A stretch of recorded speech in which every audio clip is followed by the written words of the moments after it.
Imagine one fine morning you wake up from a deep sleep and you find yourself choking, gasping for breath. You get up from your bed and run to the water purifier to get yourself a glass of water to drink, only to find there's no water running in the tap. You shout, you call out to your wife, your children to tell them of your plight, that you're suffocating, not able to breathe. Alas, there's no one in the house. Your wife, your children are not answering because they are not present in the house. Somehow you come out running of the house to knock at your neighbor's door, just to find the door locked. Panting heavily, you grab their car keys and you go running downstairs just to find the tires of your car flat. Somehow you hit the road to catch a cab. Go to see, you find no cars running on the road because of the strike.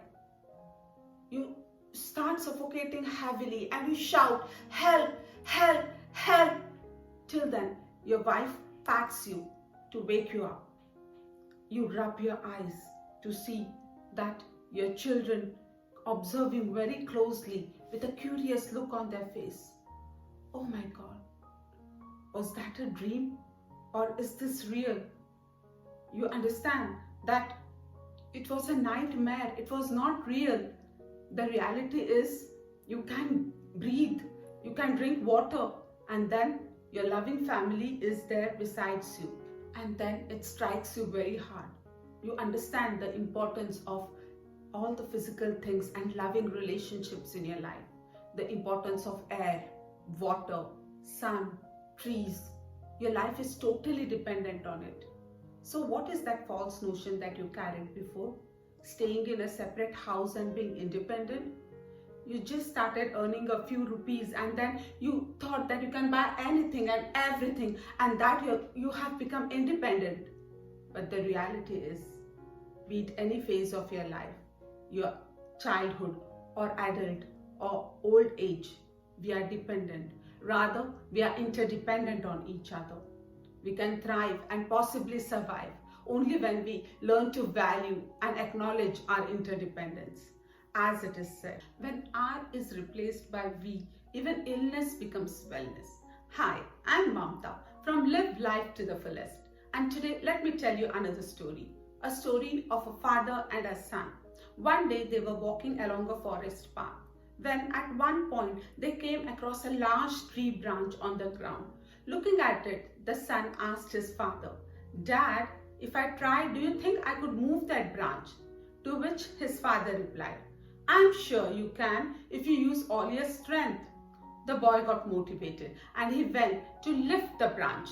He tried hard, but he couldn't lift it. He tried his best to push it aside, but he was not successful. Disappointed, he came back to his father and said, "Dad, I tried, but I couldn't move it." His father encouraged him and said, "Try harder."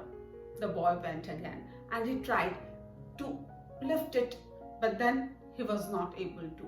He tried hard to push it, struggled with it, but the branch didn't move a bit. Becoming sad, he came back to his father and said, "Dad, I tried my best, but I couldn't move a bit." His father replied, "I told you to use all your strength. I am here with you, but you didn't ask me for help." Then, with the help of his father, the boy succeeded in moving the branch aside. The same thing applies to our life as well. Our real strength lies not in being independent, but in interdependence. No one person has got all the strength, all resources and all stamina required to pursue a particular task or a goal. We haven't used all our strength unless and until we recognize the importance and appreciate the strength and support that we get from our loved ones. As Helen Keller says, alone we can do so little, but together we can do so much. So never be afraid to admit that you need help. Asking for someone's support and guidance is not a sign of weakness, it's a sign of strength, courage, and above all, wisdom. So always remember, there's great strength in togetherness. So enjoy the little things of life. For one day, you may look back and realize that they were the most beautiful things. So till then, love, live, and laugh. Until then, I'm Mamta from Live Life to the Fullest, wishing you goodbye. You take good care of yourself. Bye bye.